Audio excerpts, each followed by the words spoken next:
Morning. It is. I wrote it down a few days ago. So I've always thought I was clear on what it is I desire. And hard to stay clear, though, because it keeps changing. It does. Yeah. Because you are eternal and expanding. Well, I guess the thing is I've extremely successfully created the total opposite of what I desire. Because in order to really know what you do want, often it helps to have clarity about what you don't want. And that's part of the process. So, as Esther's friend says to her, and Esther wants to say to you, suck it up, Buttercup.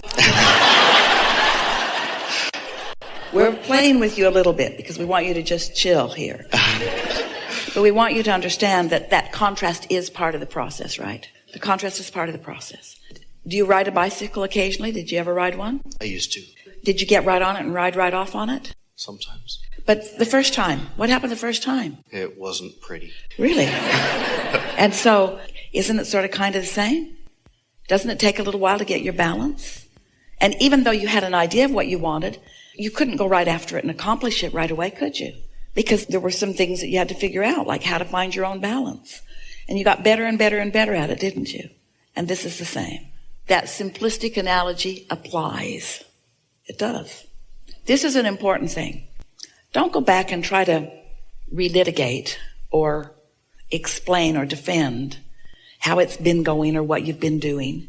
Just start with where you are now in relationship to what you now want, and try to look a little more solution-oriented or a little more optimistically oriented. Because what we said at the beginning of this gathering was for you, when we said to you that so much of what you want is ready to pop into your mind and into your experience. And the fact that it hasn't popped yet doesn't mean that it's not there and doesn't mean that it's not ready to pop. Can you at least understand the idea of that? I think so. It's kind of a rush to hear that, though. So yeah, kind of caught up in it right now. But doesn't it make sense that, haven't you wondered how thoughts turn to things? Most humans don't wonder that. They just look around at the things and pile them up and fight over them.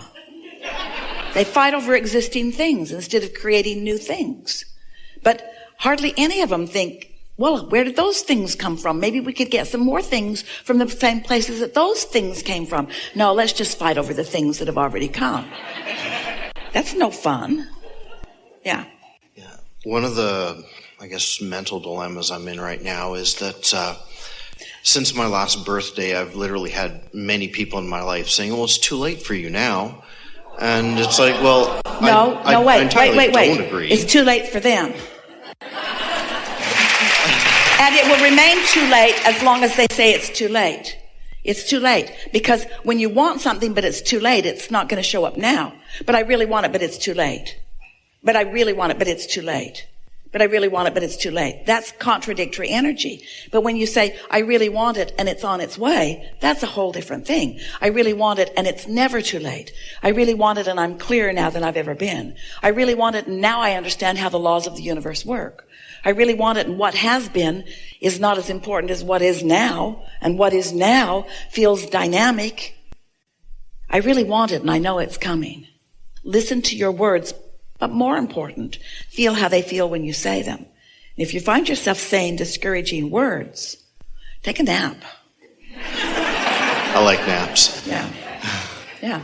Okay. So one of the things I try and do is disregard that and try and stay clear on what it is I do want. But by disregarding those around me, am I not closing myself off to possibilities? No, you're closing yourself off to impossibilities. In other words, when you don't listen to naysayers, it can only help you.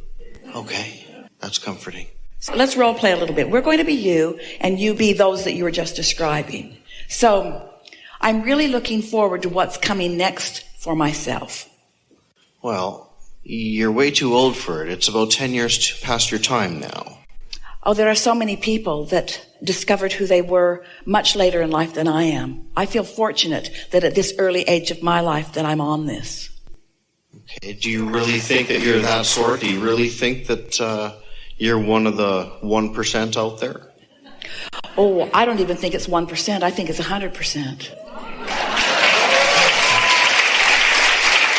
I think that any of us, but you see, we are not encouraging you really, although it's really fun, to argue with people who are in a different place. Because when you try to convince someone who's got their mind made up against themselves and against you, then you take this defensive posture. It's only really fun to do that when you're really tuned in and you're really sure of what you're saying. If you're not sure of what you're saying, since they are so sure of what they are saying, because they have so much momentum, they have proof about life failure. And so they're coming on strong, you see. And you don't right now feel that you have proof about life success, so they're going to come on stronger. Someone said to Esther the other day, Esther, you don't cope well in negative emotion at all, do you? And Esther said, no, I'm a mess. I don't cope in negative emotion at all. I can hardly even make words form in my mouth when I get into a negative place. But some people are really good at it because that's where they live. That's what they've been practicing. And so right now you've sort of got one foot in both worlds. You're understanding possibilities, but you can't see them and hear them and smell them and taste them and touch them yet. And so you're letting their view of your not yet manifested creations confuse you about where you are in the process. Does that make sense to you? And so don't engage with them. They'll just think you're nutty. If you try to tell them about the vortex, they might lock you up. You see, there's a vibrational reality where all of the things that I want are forming. And magical fairies and angels are tending to them. And when I get my head just in the right place, they'll come into my experience where I can see them. We get it. This sounds implausible. But it's the way the universe works, and there's not a shred of evidence to the contrary of it anywhere, you see. But you can't explain it to people who aren't ready to hear it. So just know it. Isn't there satisfaction in knowing something? We said to Esther several times, just lately, understand. Don't try to explain. Understand. Don't try to explain. Because when you understand, you stand in your alignment. When you try to explain to somebody who isn't ready to understand, then you get defensive. This is getting very clear now. Yeah. You're wise. Can you feel him? Yeah. Thank you. So I'm understanding what I shouldn't be doing. I need to... Knowing what you shouldn't be doing and knowing what you should be doing are sort of the same thing. You come to a corner and you say, I think I'll go that way. Well, you didn't go that way. You went that way. But did you fail because you didn't go that way, or did you succeed because you went that way? So, of course, you got to know what you don't want in order to know what you do want. That's natural. That's the most natural thing in the world. That's what decisiveness is. That's what sifting and sorting is. That's what focusing is. So focus, then, it's my understanding that the conscious thoughts we think are what prompts our vibration. But one of the things I read and I've heard in other seminars is that there are subconscious vibrations that can override our conscious thoughts. No. Is there a such thing as that? Well, of course there's thought before the thought, before the thought, before the thought. In other words, law of attraction is sort of managing all of that. But look at it this way. If it's a subconscious or an unconscious thought, then it's not a big vibrational player in your point of attraction. So what you're thinking now is really what matters most. The only reason that thoughts that you've thought before have any significance at all is because you kind of tend to keep thinking the same thoughts. But sometimes people will say, oh, but I'm worried about those subconscious thoughts. And we say, if you're feeling emotion around them, they're not unconscious. And if you're not feeling emotion, they're not big enough players to matter. That makes sense to you? So if you're feeling strong negative emotion, don't call them unconscious or subconscious. They're conscious.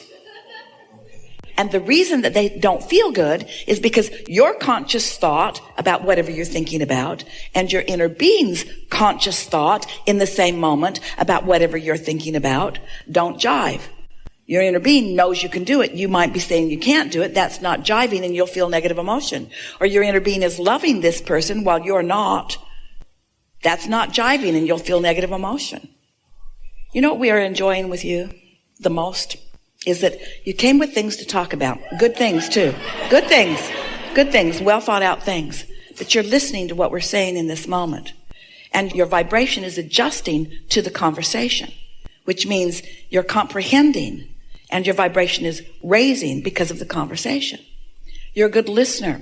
That's to your advantage when you're listening to a condition that is uplifting in nature, but it's to your disadvantage when you're listening to someone talking about something that isn't. You see what we're getting at?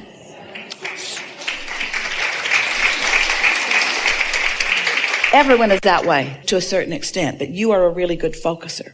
So what that means is you want to get your momentum going ahead of it, which is what segment intending is. If you know that you're going to be interacting with someone and you've had former conversations with them where they have been discouraging to you in nature, then you might want to segment intend not to go where they are, or to be ready for them when you get there, or to guide the subject in directions that you know that you'll be able to hold your own with them a little bit, you see. But don't subject yourself. That would be like getting in your car and turning on your radio. Esther loves music coming through her XM radio, and hearing a song that last time you heard it, you didn't like how you felt, but you just keep listening to it, thinking that this time maybe you'll feel better. Or listening to someone talking in ways that are very disturbing to you. It would be like eating ground glass and saying to yourself, I should be able to adjust to this. In time, my tongue will toughen up. And we say, that's where that selfishness comes in. In other words, don't subject yourself to things that don't feel good. There's no reason for it. You don't want to toughen up against things that don't feel good. You want to guide yourself toward things that do. You're guiding yourself to alignment, because in alignment there's empowerment, and there's clarity, and there's exhilaration, and there's fun. Yeah. Great. Did we get there? I think so. I think so too. Really Thank you so much. Yeah. Really good.